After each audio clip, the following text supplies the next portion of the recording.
Welcome back everyone to my math show.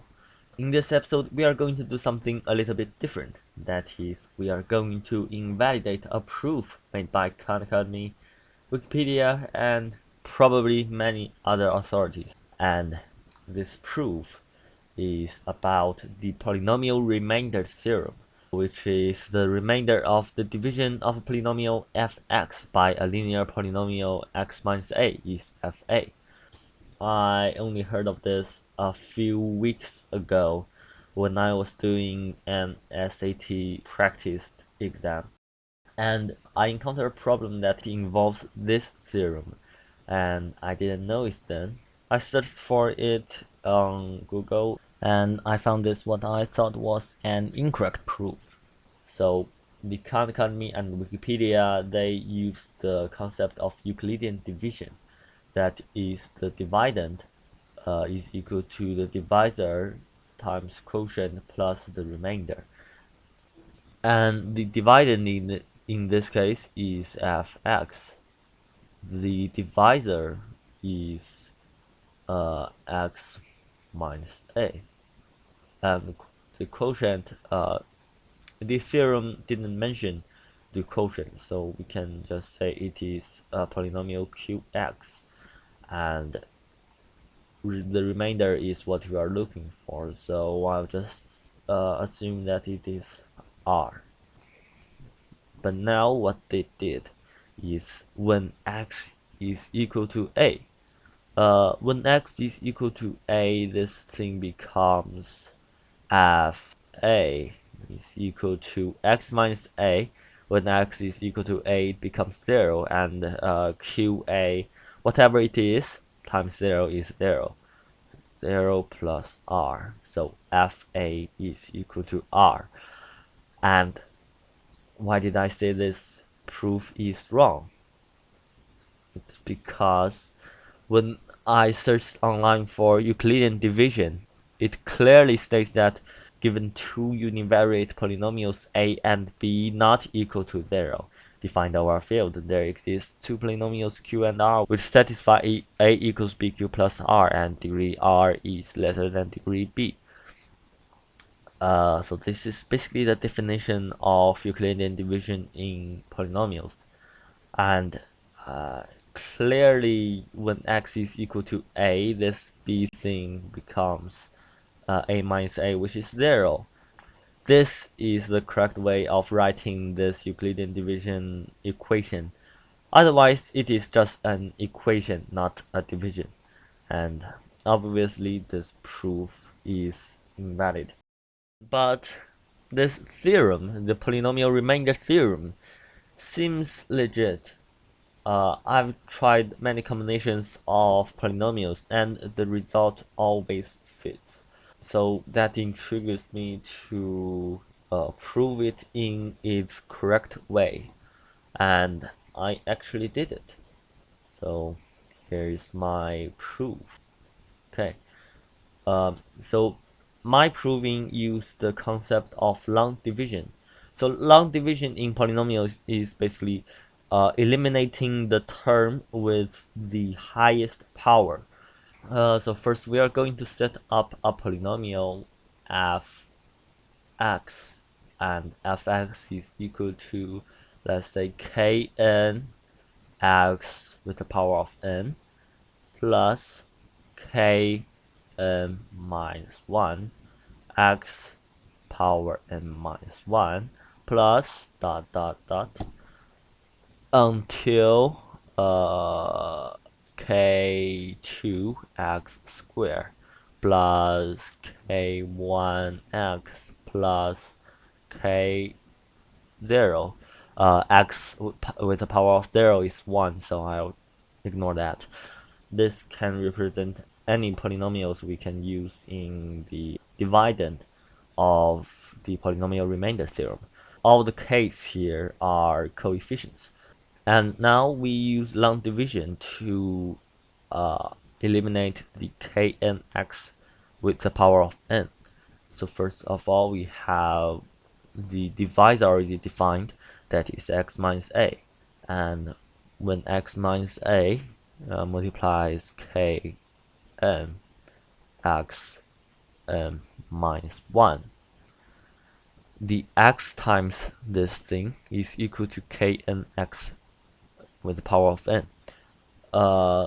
So what we are looking at here is that x minus a is, let's say we have a long division here. This is where x minus a is at, and this is fx. And the first term of the quotient is kn x n minus 1. Multiply them, we can get kn x power n, and minus a kn x power n minus 1, and the upper part will minus the lower part. So the first term of the polynomial fx will be eliminated by this, and the second term under here we'll have kn minus 1 plus, because this is a negative and minus a negative is positive, so kn minus 1 plus a kn x power n minus 1. So this will be the coefficient of x power n minus 1 after the first step of long division, and the rest is all the same. Okay, x power n minus 2 and until k is 0. So the second part, we are going to eliminate the first the term with the highest power, which is basically this big thing, in the new polynomial that is formed by that long division. So this is basically the second step of the long division, and x minus a needs to multiply k n minus 1 plus a k n times x n minus 2. So this thing combined with x can eliminate this one. But again, the thing with negative a is pretty complicated. So negative a kn minus 1 plus a kn x n minus 2. The upper part minus the lower part is kn minus 2 plus a kn minus 1 plus a square kn x power n minus 2. As you can see, it began to show a pattern. If you haven't seen that already, we can try to eliminate the next term, which is basically this whole thing with x power n minus 2. And x needs to multiply some larger stuff, which is basically this, with x power n minus 3. This will eliminate this term that is newly generated, and the negative a will, and the term with negative a will become n minus 3, and negative a. Very soon, well, term with n minus 3 will minus this whole stuff. The term with n minus 3 in fx is kn minus 3 x n minus 3.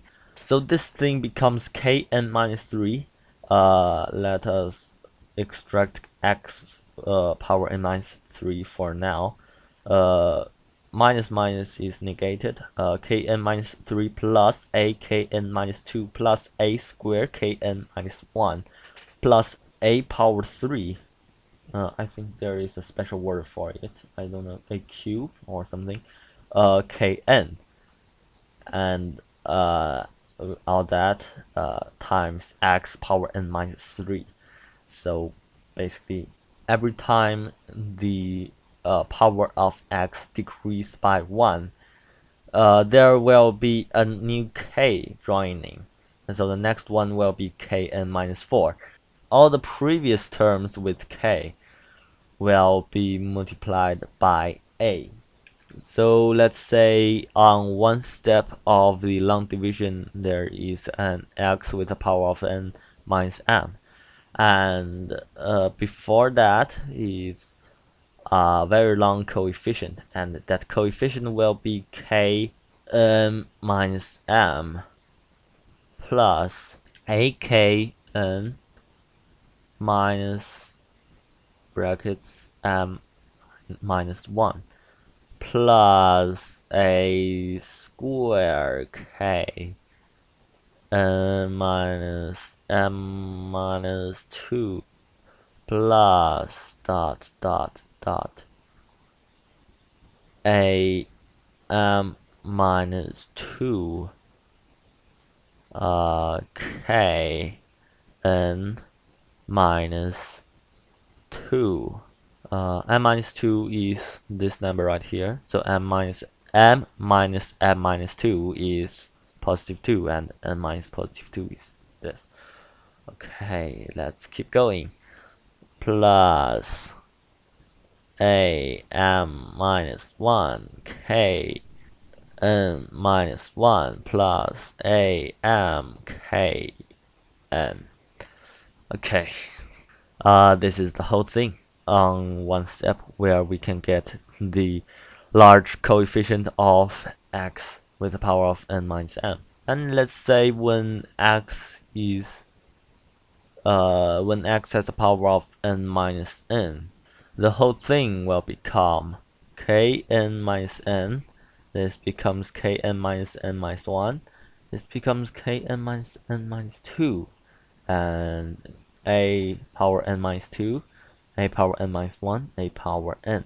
And this whole thing becomes k0 plus a k1 plus a square k2 plus dot dot dot a n minus 2 k n minus 2 plus a power n minus 1 k n minus 1 plus a n k n, and all that times x n minus x with the power of n minus n, that's equal to 1. So this is where we cannot use long division anymore, because x cannot eliminate x with the power of 0.